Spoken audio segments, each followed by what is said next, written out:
Hello guys, myself Rishi Jain. Now in continuity with the previous lecture related to the refraction of light. तो पहली जो video थी उसमें हमने refraction of light के बारे में मतलब जो बेसिक कॉन्सेप्ट था about the introduction of the refraction of light completely discussion करी थी. Now our next topic is refractive index, क्योंकि आपको पता है कि वहां पे मैंने रिफ्रैक्टिव इंडेक्स टर्म का यूज किया था. तो इसका बेसिकली मतलब क्या होता है वो हमने समझना है. स्टूडेंट्स, जो रिफ्रैक्टिव इंडेक्स होता है वो क्या होता है आपके पास? It may be defined as a ratio of the speed of the light in vacuum to the speed of the light in medium. मतलब ये बेसिकली क्या है, एन से डिनोट होता है. ये रेशियो होता है किसका? Speed of light in vacuum divide by speed of light in medium. इसे हम C से डिनोट करते हैं और इसे हम V से डिनोट करते हैं. तो बेसिकली आपके पास ये जो रेशियो होगी C बाई V की, ये क्या होगी आपके पास? Refractive index. Means the ratio of the C by V is known as the refractive index of the medium. Basically क्या होता है स्टूडेंट, जो रिफ्रैक्टिव इंडेक्स होता है it indicates the closeness of the particle. You know very well कि एक आपके पास rare medium होता है और एक डेंसर होता है. इन द रेयर पार्टिकल एक दूसरे से अवे होते हैं, इन द डेंसर पार्टिकल एक दूसरे क्लोज होते हैं. जब पार्टिकल एक दूसरे क्लोज हैं इसका मतलब जब आपके पास डेंसर मीडियम है तो इसका मतलब वो क्या होगा आपके पास? रिफ्रैक्टिव इंडेक्स को डिफाइन करेगा. मतलब more value of the refractive index को वो इंडिकेट करेगा. ये चीज आपको क्लियर होनी चाहिए. तो n equal to C by V का जो रेशियो मेरे पास होता है उसे हम क्या बोलते हैं? Refractive index of a particular medium. और ये जो मीडियम होगा other than that of vacuum होगा, वैक्यूम से अलग होगा. क्लियर?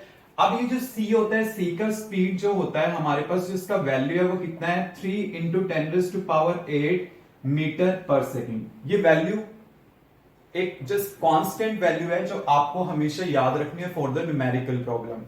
अब स्टूडेंट देखिए, मैं यहाँ पे केस कंसीडर करता हूं. ये मेरे पास एक इंटरफेस है जो दो मीडियम को अलग अलग कर रही है.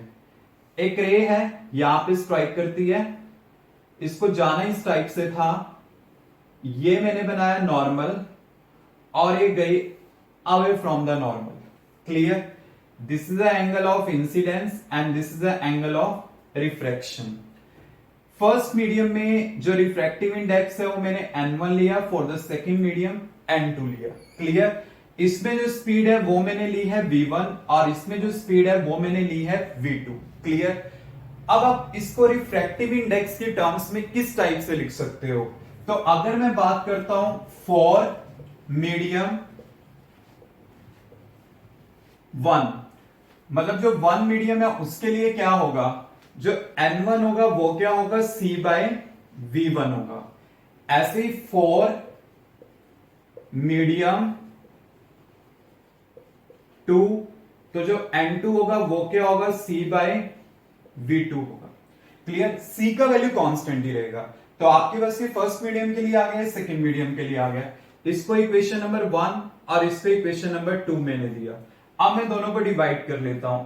n1 by n2 equal to C by v1 divide by C by v2.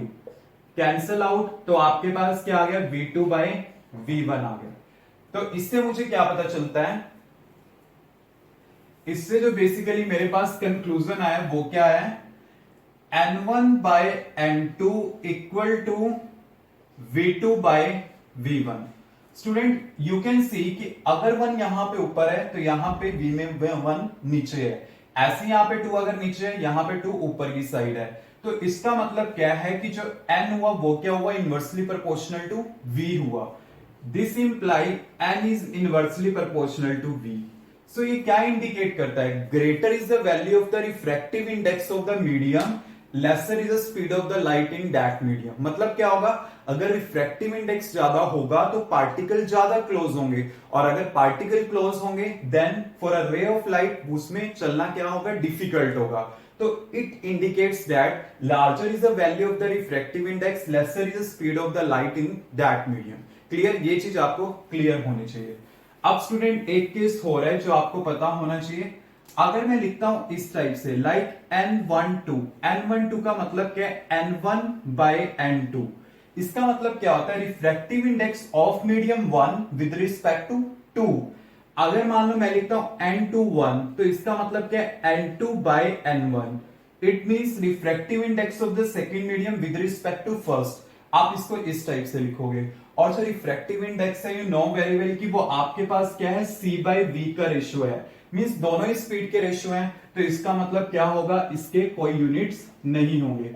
It has no units, इसके कोई भी यूनिट्स नहीं होंगे। कई बार पेपर में क्वेश्चन आ जाता है what is the SI unit of refractive index. It has no units, क्योंकि दोनों के दोनों क्या है, स्पीड का ही रेशियो है। तो आपके पास क्या बनेगा, यहाँ पे नो यूनिट्स बनेगा। क्लियर। तो आप इसको इस टाइप से लिख सकते हो, n is inversely proportional to v, means larger is the value of the refractive index of the medium, lesser is the speed of the light in that medium. और हमेशा याद रखना, जो सबसे ज्यादा वैल्यू रिफ्रैक्टिव इंडेक्स की होती है वो किसके लिए होती है, डायमंड के लिए होती है। और डायमंड के लिए इसका वैल्यू होता है 2.4। और वैक्यूम के लिए इसकी वैल्यू क्या होती है, सबसे लेस होती है, जो कितनी होती है 1। और जो एयर होती है स्टूडेंट्स, एयर के केस में क्या होता है, इसकी वैल्यू होती है 1.003। बट अगर हमें कभी न्यूमेरिकली यूज करना है ना, then we will always use 1, because 0.003 हम नहीं लेते, तो इसको भी हम 1 ही ट्रीट करके चलते हैं। बट अगर मैं वाटर ले रहा हूं तो वाटर के केस में इसका जो वैल्यू होता है वो कितना होता है, 1.33 होता है। और ग्लास के केस में अगर मैं डिस्कस करूं तो ग्लास के केस में इसका value as an average we will take the 1.5। But अगर आपके पास मान लो एक क्राउन ग्लास होता है, एक डेंस फ्लिंट ग्लास होता है, तो उनका अलग अलग होता है। तो जस्ट मैंने एक एवरेज वैल्यू लिया 1.5, बट उन दोनों की वैल्यूज अलग अलग होती है। क्लियर। वैसे रिफ्रैक्टिव इंडेक्स इन एग्जाम्स आपके पेपर में गिवन होगा, एंड देन वही वैल्यू आपने क्या करनी है, यूज करनी है। Clear students, any doubt?